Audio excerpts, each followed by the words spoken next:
called it the real manifesto. The big question, though, is it a real manifesto? Is it the real deal and not just a duplication of the previous manifestos? What do you make of it? Good morning, Simpiwe. Good morning to the viewers at home. Simpiwe, I think the ANC has been able to make an acknowledgement. The acknowledgement of the needs of South Africans on the ground. The president of the ANC, just before the launching of the manifesto, has been seen moving around parts of South Africa in order to hear what the people on the ground are saying. And when he started his message yesterday, he started by saying South Africans need water, they need electricity, they need services to be provided to them. So the ANC is aware of what is actually needed to be done by ordinary citizens. The ANC, Simpiwe, is also aware that in many municipalities, citizens are complaining about officials who do not have skills, officials who do not have qualifications, officials that don't seem to know what they're supposed to do in the municipalities.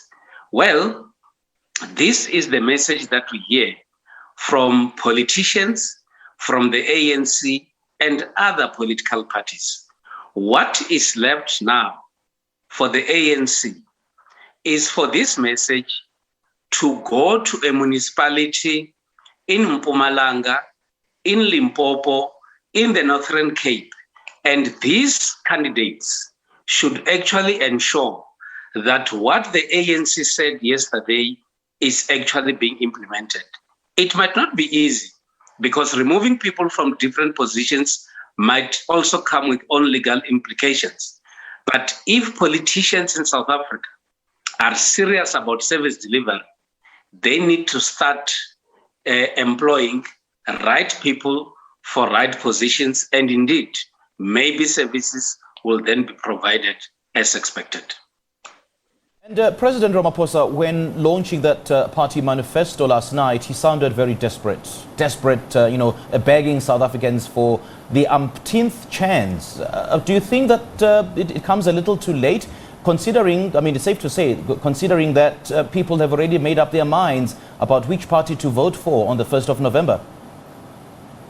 Well, simply, when you go to the voters, you actually going there to request a mandate, and you actually say to them, please trust us. And of course, the ANC is aware of the mistakes that they've committed in the past. And fortunately, the ANC president was able to highlight some of the mistakes that the ANC has actually made. And I think the reason why the ANC had to go to Tshwane was because of the bad experiences that the ANC had in the City of Tshwane in 2016. The ANC leadership decided to impose leaders on the electorate, and that was rejected by the people. And you can tell by the statement from the president and the leaders of the ANC who are saying that we are quite disparate.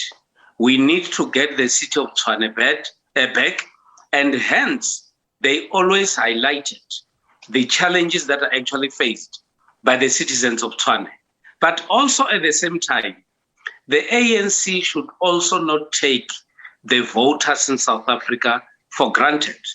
Cyril Ramaphosa, the president of the ANC, has had the plight of ordinary citizens in Ekurhuleni. He has had the plight of citizens in Soweto. He has seen potholes that are there in a number of municipalities in South Africa. And I think it is time for those that are given responsibilities in the ANC to actually not take the voters for granted and actually deliver as expected. What is now left is for those that have been elected or nominated by the ANC, if they win, to make a huge difference. Because indeed, power seems to be slipping away from the hands of the ANC, and nobody has to be blamed for all this except the ANC itself. But what is it that the manifesto failed to address, Mr. Ndou? Well, I think if you look at the manifesto, the manifestos of all the different parties, they all talk about the same things.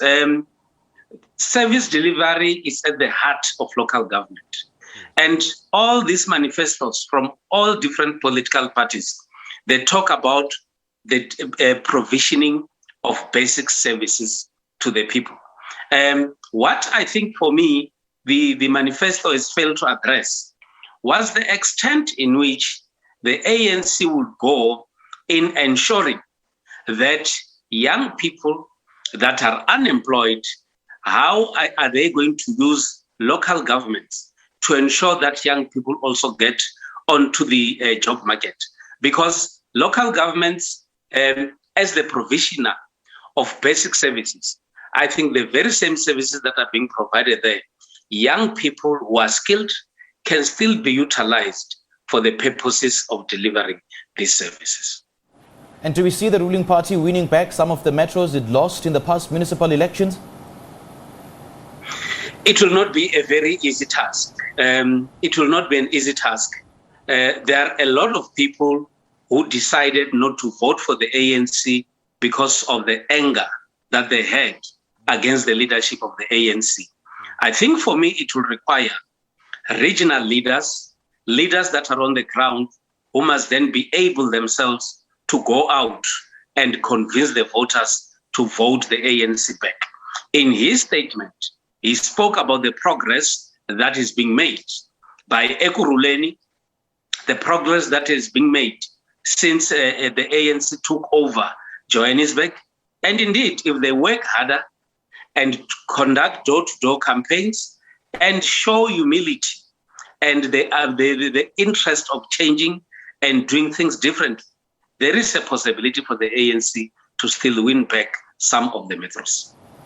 How did the ANC get to this point, though? I mean, from a liberation movement that brought about hope to millions of South Africans to a party that became a shadow of its former glory, a party that is deeply polarized, a party that ostensibly turned its back on its service delivery mandate and focused on its internal fights, and a party that is, perennially linked to corruption allegations? The only person to be blamed for the challenges within the ANC is the ANC itself, and indeed those that have been in charge of the ANC in different layers of governance.